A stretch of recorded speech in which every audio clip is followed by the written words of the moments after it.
আচ্ছা কোনছে আল্লাহ বড় না মানুষ বড়? ধরো গাদা, তুই কার হাতে কার জোড়া দেশ? কোড়ায় আল্লাহ আর কোড়ায় মানুষ। যেটা কবার কইছে ওইটা কন। আল্লাহ বড় না মানুষ বড়? আল্লাহই তো বড়। আল্লাহ বড়, তাহলে আল্লাহর কথা না হইনা মানুষের কথা শুনেন কে? কি কইতাছস? কি আর আল্লাহর কথা মানে না মানুষের কথা মানে? হ্যাঁ, কি আর মানুষের কথা শুনেন তাই না?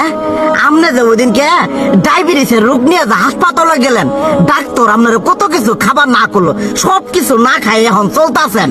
তাহলে আল্লাহ যে আপনারে কইছে যে হারাম খাবার না, সুদ খাবার না, কই আপনি তো কাম কাজ বাদ দিয়ে এলাকার মধ্যে টাকা পয়সা না গায়ে খালি ওইলে দিয়েই খান, নিজেরা টিয়াও হালাল ভাবে কামাই করেন না, ওই সুদও তো না কয়টা টিয়া করে লাভ আহে, ওইলে দিয়ে দিয়ে চলেন আর পেটটা বড় বানাইছেন।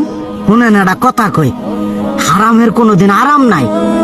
হালাল পথে রুজি রোজগার করেন, প্রয়োজনে এরা বেলা কম খায়েন, তাও শরীর পিণ্ডও ভালো থাকবো, কোনো রোগ বেদও হবো না, আরামও পাবেন, আল্লাহও খুশি থাকবো। তুই আমার এইভাবে বুঝাবি আগে কইলি না কে? আসলে এই বিষয়টা তো আমি কখনো মাথায় এইভাবে নেই যে আমাদের কখনো ডাক্তার নিষেধ করলে ঠিকই আমরা নিষেধ মানি, কিন্তু উপর আল্লাহ যে কত কিছু নিষেধ করে দিয়ে সেটা মানি না।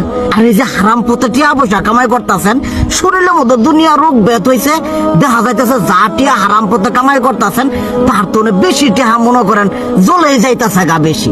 আজকের পর থেকে আমি আর এই হারাম সুদ খামো না, আমি হালাল পথে চলবো, হালাল টাকা পয়সা ইনকাম করবো।